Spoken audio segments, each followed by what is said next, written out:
Warren Buffett कौन है और उन्होंने क्या अचीव किया है, ये मुझे आप लोगों को बताने की जरूरत नहीं है, ये आप जा करके गूगल पे स्टडी कर सकते हैं।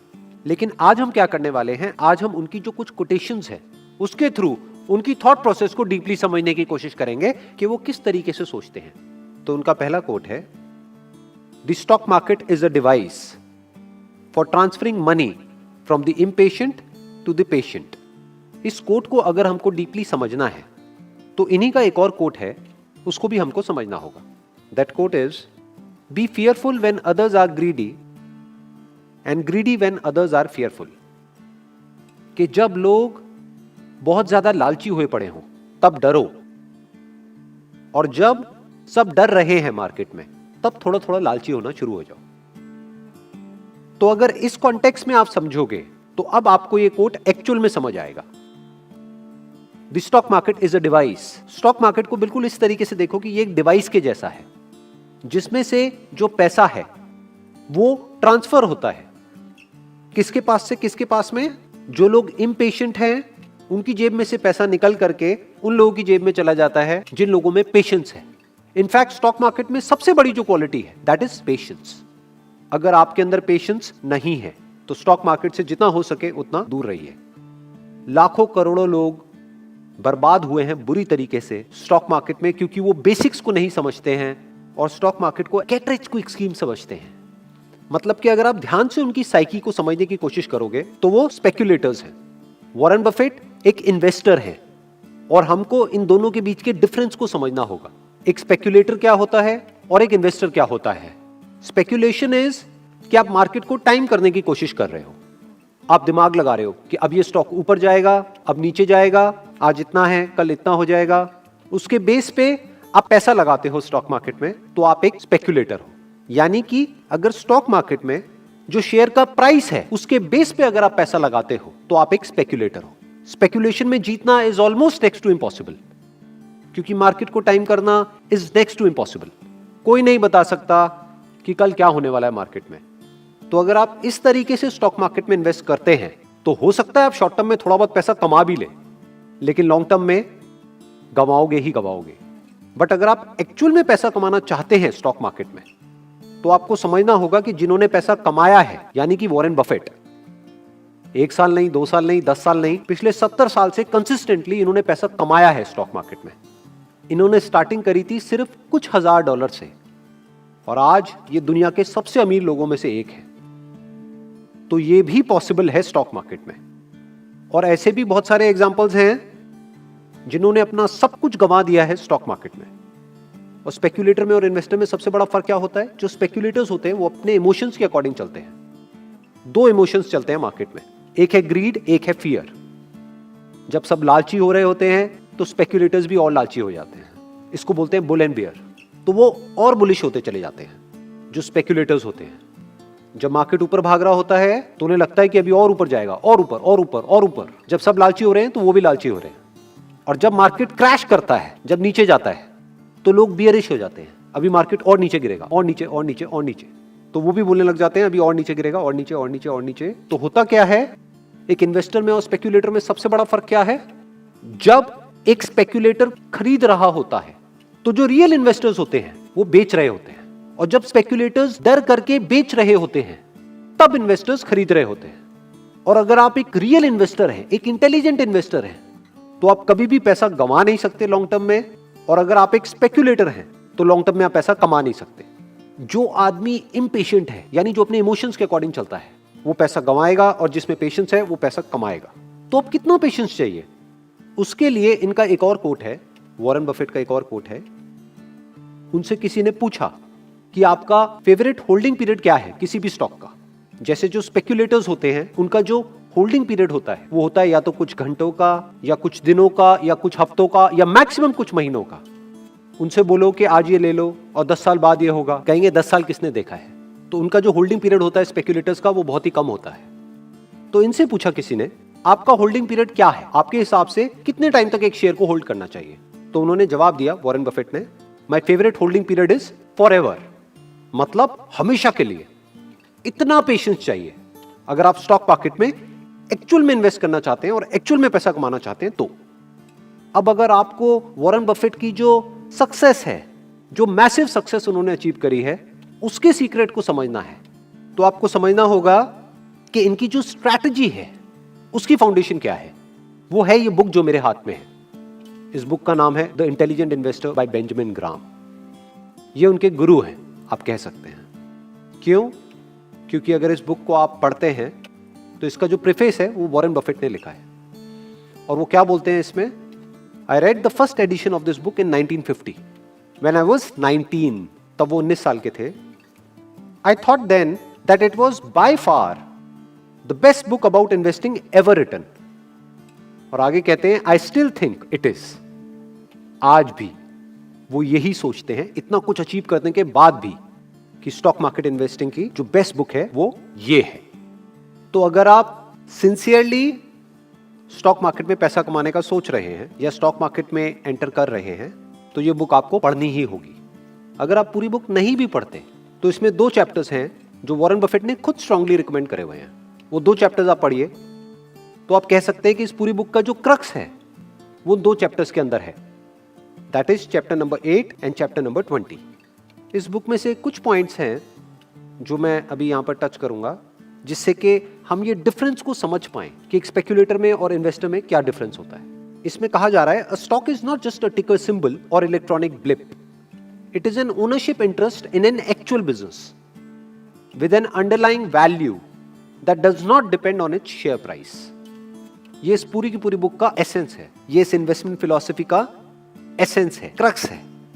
जो वॉरेन बफेट ने कहा कि मैं हमेशा के लिए एक बिजनेस को होल्ड करना चाहता हूं, उसका मतलब क्या है?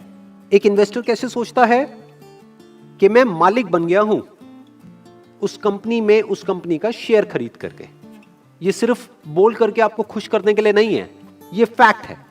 मालिक कौन होता है? एक शेयर होल्डर। और उस कंपनी के जो डायरेक्टर्स हैं वो एक्चुअल में उस कंपनी के एम्प्लॉइज हैं जो काम कर रहे हैं आपके लिए। किसके लिए? मालिक के लिए। मालिक कौन है? जो शेयर होल्डर है। वो जो काम कर रहे हैं उनको तो सैलरी मिल रही है, बट प्रॉफिट किसको मिलता है? शेयर होल्डर को मिलता है। तो शेयर खरीदने का मतलब क्या? मालिक बनना एक बिजनेस के अंदर, एक बिजनेस को ओन करना। अगर ऐसी थिंकिंग आपकी है तो आप एक इन्वेस्टर हो।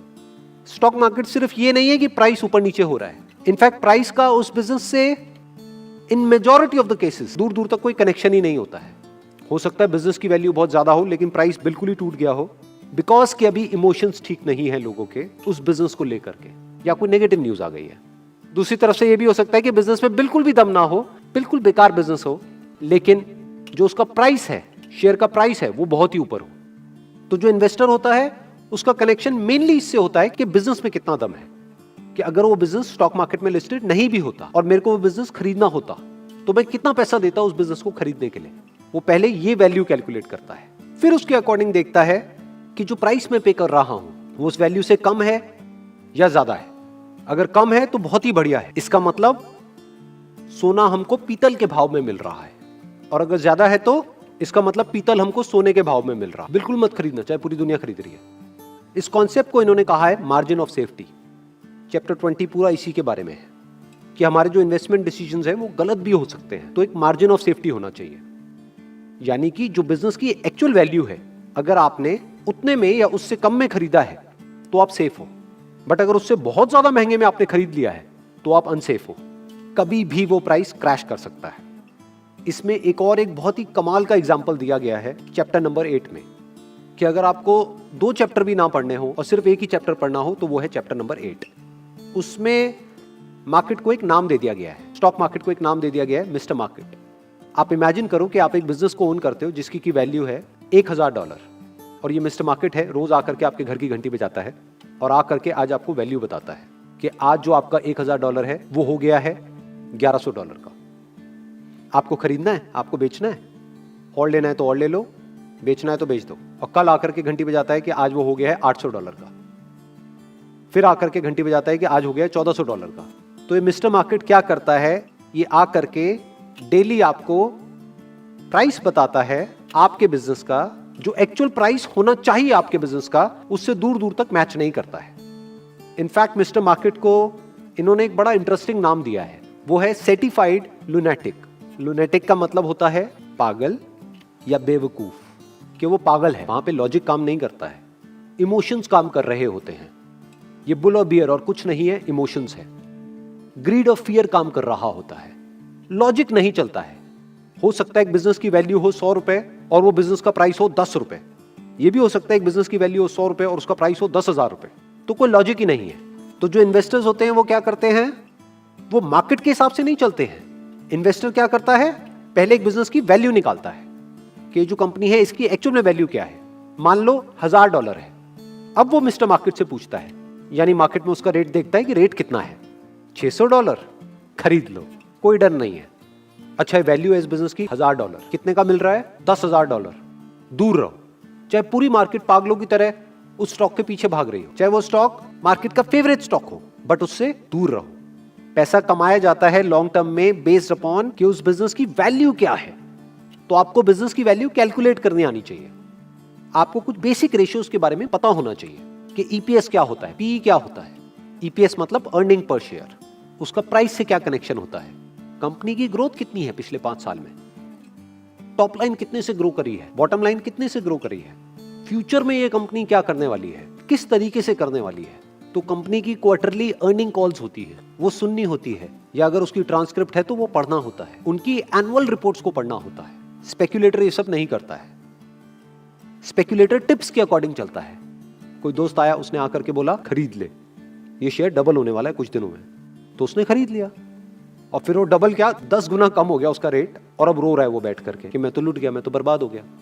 इन्वेस्टर क्या करते हैं, कंपनी की एनुअल रिपोर्ट को पढ़ते हैं, जो रिपोर्ट कई कई बार 200 पेज 300 पेज की भी होती है। क्या उस कंपनी के जो फाउंडर्स हैं उन पे ट्रस्ट किया जा सकता है, उस कंपनी के ऑडिटर्स कौन है, क्या ऑडिटर्स पे ट्रस्ट किया जा सकता है, उसका पास्ट रिकॉर्ड कैसा है, फ्यूचर में ऐसा क्या है उस बिजनेस में जो एक्स्ट्राऑर्डिनरी है, उसके पास में ऐसा क्या एडवांटेज है। इसको कॉम्पिटिटिव एडवांटेज बोलते हैं कि अगर और कोई आए उस बिजनेस में और उसको कॉपी करे, उसके उस बिजनेस आइडिया को कॉपी करे, तो क्या वो कर पाएगा या नहीं कर पाएगा, या करने में मानो उसको 10 साल लगेंगे, 20 साल लगेंगे। तो इन सारी चीजों को देखा जाता है। ये कौन देखता है, एक इन्वेस्टर देखता है। बिल्कुल इस तरीके से देखता है जैसे कि वो खुद वो बिजनेस कर रहा हो। जब हम खुद एक बिजनेस करते हैं, हम क्या क्या देखते हैं, बस वही देखना होता है जब हम किसी बिजनेस का स्टॉक खरीदते हैं। एक और बहुत इंटरेस्टिंग इसमें बात कही जा रही है बुक में, उसको भी समझ लेते हैं। The market is a pendulum. जैसे एक पेंडुलम होता है ना, स्विंग करता रहता है, इधर से उधर, उधर से इधर। दैट फॉरएवर स्विंग्स, फॉरएवर मतलब हमेशा स्विंग करता ही रहता है। बिटवीन अनसस्टेनेबल ऑप्टिमिज्म मतलब इतना ज्यादा एक्साइटमेंट जो सस्टेन हो ही नहीं सकता, which makes the stocks too expensive, जो स्टॉक्स को बहुत ही महंगा कर देता है, and unjustified pessimism which makes them too cheap, मतलब कि उसको इतना सस्ता कर देता है जिसका कोई लॉजिक ही नहीं है। The Intelligent investor is a realist, मतलब ना तो वो ऑप्टिमिस्ट है ना वो पेसिमिस्ट है, ना वो एक्साइटेड होता है ना वो डिप्रेस्ड होता है, मतलब वो रियलिटी के बेस पे एक्ट करता है, इमोशंस के बेस पे नहीं। तो आप ये भी कह सकते हो कि स्टॉक मार्केट में आगे बढ़ने के लिए या कामयाब होने के लिए या कुछ भी बड़ा अचीव करने के लिए ऐसा नहीं है कि आपको कोई बहुत तगड़ी क्वालिफिकेशन चाहिए, आप बहुत ज्यादा एजुकेटेड हो तो आप स्टॉक मार्केट में बहुत ज्यादा पैसा कमाओगे, ऐसा कुछ भी नहीं है। आपको क्या चाहिए, आपको कॉमन सेंस अप्रोच चाहिए, आपको बेसिक से फंडे समझ आने चाहिए बिजनेस के। आपको ये समझ आना चाहिए कि धंधा जिसमें मैं पैसा डाल रहा हूं, ये धंधा है क्या, इसमें कितना दम है और सस्ते में मिल रहा है तो खरीद लो। यानी देखने में आपको लग रहा होगा कि ये दोनों एक ही काम कर रहे हैं। क्यों? क्योंकि स्पेक्यूलेटर क्या करता है, वो भी सस्ते में खरीदना चाहता है और महंगे में बेचना चाहता है। इन्वेस्टर क्या कर रहा है, वो भी यही कर रहा है, सस्ते में खरीद रहा है और महंगे से महंगे में बेचना चाहता है। दोनों एक ही काम कर रहे हैं अगर ऊपर ऊपर लेवल से आप देखोगे तो। बट दोनों की स्ट्रैटेजी को अगर आप ध्यान से समझोगे, जो स्पेक्यूलेटर्स हैं उनका सेंटर पॉइंट क्या है, स्टॉक का प्राइस, और उसको कौन भगा रहा है, उसके इमोशंस। इन्वेस्टर में क्या डिफरेंस है, उसकी इन्वेस्टमेंट स्ट्रैटेजी का सेंटर पॉइंट क्या है, बिजनेस की वैल्यू, स्टॉक की वैल्यू नहीं, क्योंकि स्टॉक की कोई वैल्यू नहीं होती, स्टॉक का प्राइस होता है, शेयर का प्राइस होता है, वैल्यू बिजनेस की होती है। तो अब चॉइस आपके हाथ में है कि आप स्टॉक मार्केट में स्पेक्यूलेशन करना चाहते हो या इन्वेस्टमेंट करना चाहते हो। अगर स्पेक्यूलेशन करना चाहते हो तो इस बुक की कोई जरूरत नहीं है, वॉरेन बफेट को समझने की कोई जरूरत नहीं है, इन सारी बातों की कोई जरूरत नहीं है जो भी आज मैंने करी है। लेकिन अगर इन्वेस्टमेंट करना चाहते हो तो आपको ये जो बुक है द इंटेलिजेंट इन्वेस्टर, इसको पढ़ना ही होगा, इसको समझना ही होगा। और अगर पूरी बुक को नहीं भी पढ़ सकते तो चैप्टर 8 एंड चैप्टर 20 याद रखना। Wish you all the best. Thank you so much.